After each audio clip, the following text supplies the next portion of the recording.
Queridos irmãos, uma boa noite a todos. Que a paz de Cristo esteja conosco.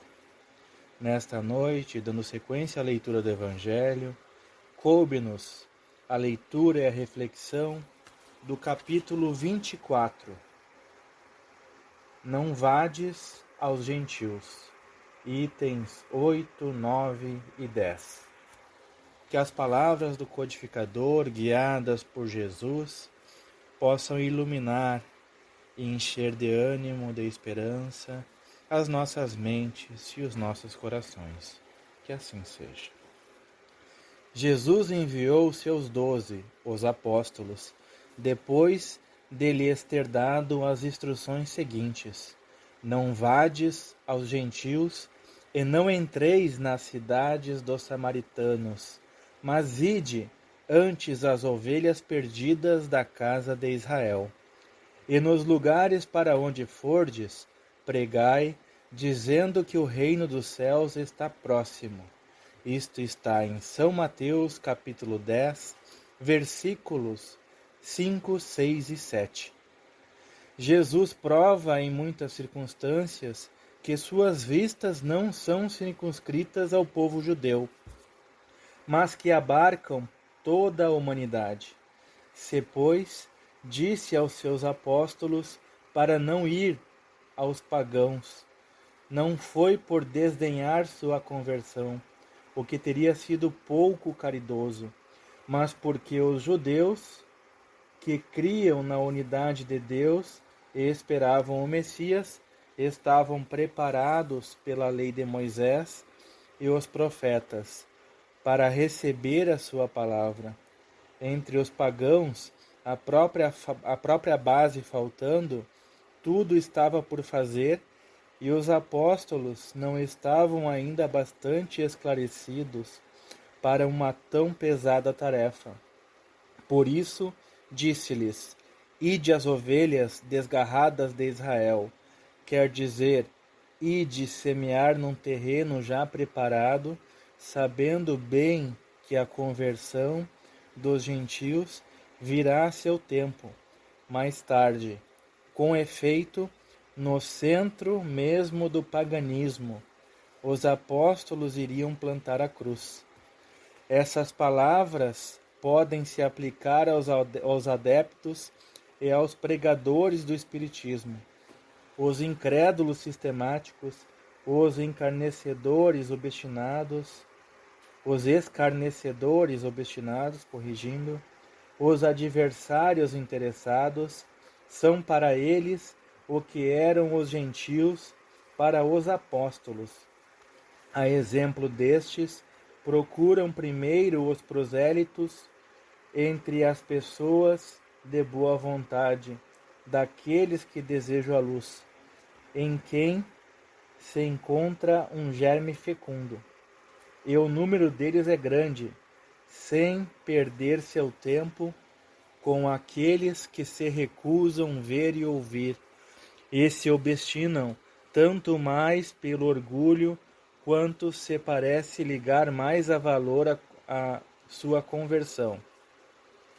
Mais vale abrir os olhos a 100 cegos que desejam ver claramente, do que a um único que se compraz na obscuridade, porque é aumentar o número dos que sustentam a causa em maior proporção.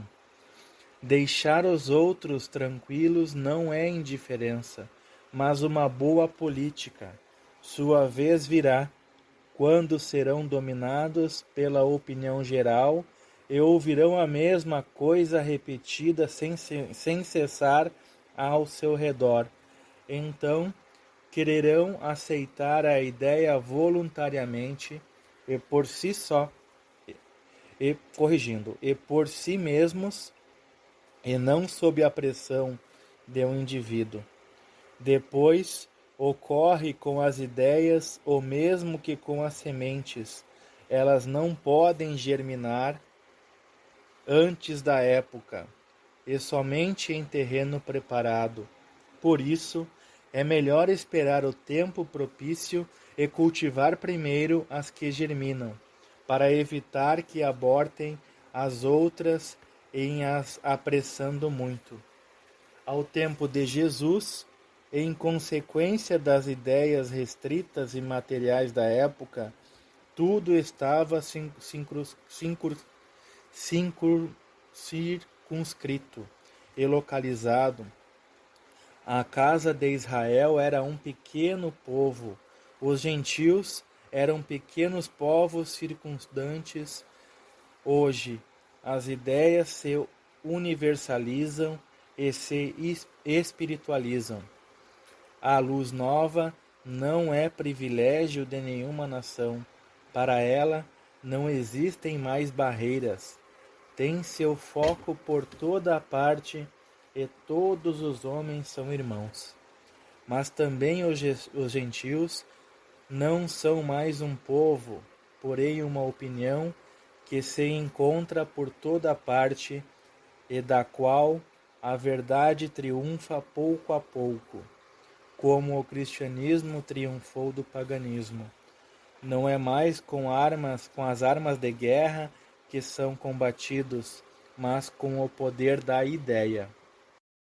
Bem, meus irmãos, creio que o esclarecimento constante nessa sublime mensagem do Consolador nos permite uma compreensão satisfatória acerca de algo que é muito providencial, sobretudo nesses tempos que vivemos, sobretudo numa época de polarização.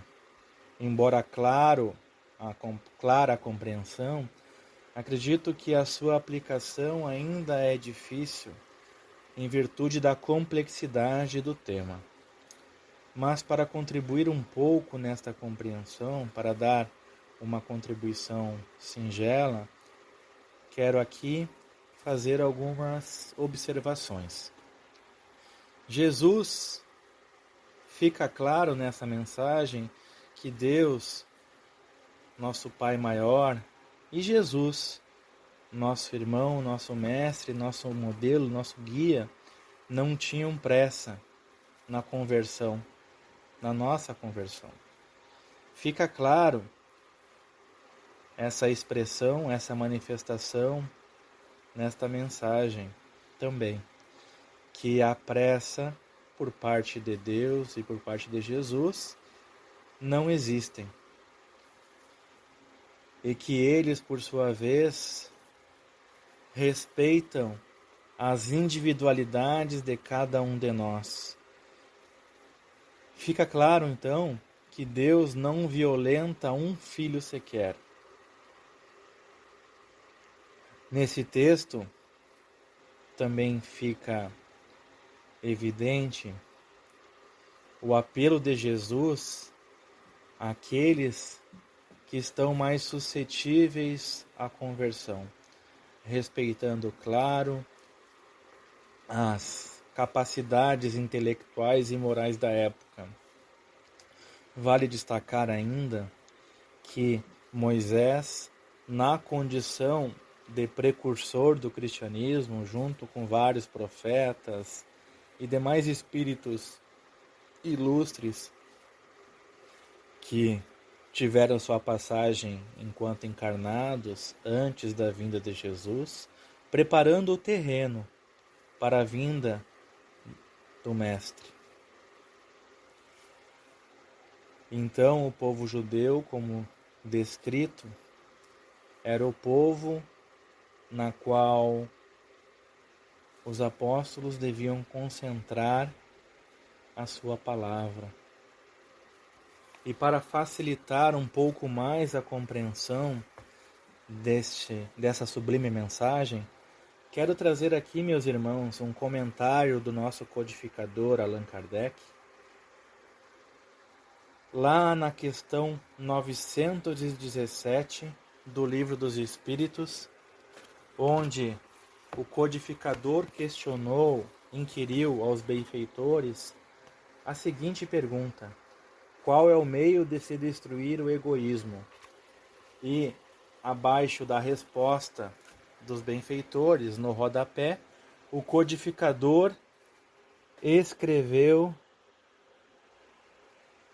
a seguinte mensagem: louváveis esforços indubitavelmente se empregam para fazer que a humanidade progrida.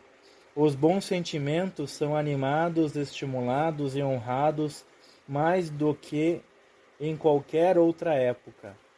Entretanto, o egoísmo, verme roedor, continua a ser a chaga social. É um mal real que se alastra por todo o mundo e do qual cada homem é mais ou menos vítima. Cumpre sempre, pois, combatê-lo como se combate uma enfermidade epidêmica. Para isso, deve-se proceder como procedem os médicos, ir à origem do mal. Procurem-se em todas as partes do egoísmo social, da família aos povos, da choupana ao palácio, todas as causas, todas as influências que, ostensiva ou ocultamente, excitam, alimentam e desenvolvem o sentimento do egoísmo. Conhecidas as causas, o remédio se apresentará por si mesmo. Só restará então destruí-las, se não totalmente de uma só vez, ao menos parcialmente, e ao veneno pouco a pouco será eliminado. Poderá ser longa a cura, porque numerosas são as causas, mas não é impossível. Contudo, ela só se obterá se o mal for atacado em sua raiz, isto é, pela educação, não por essa educação que tende a fazer homens instruídos, mas pela que tende a fazer homens de bem. A educação, convenientemente entendida, constitui a chave do progresso moral.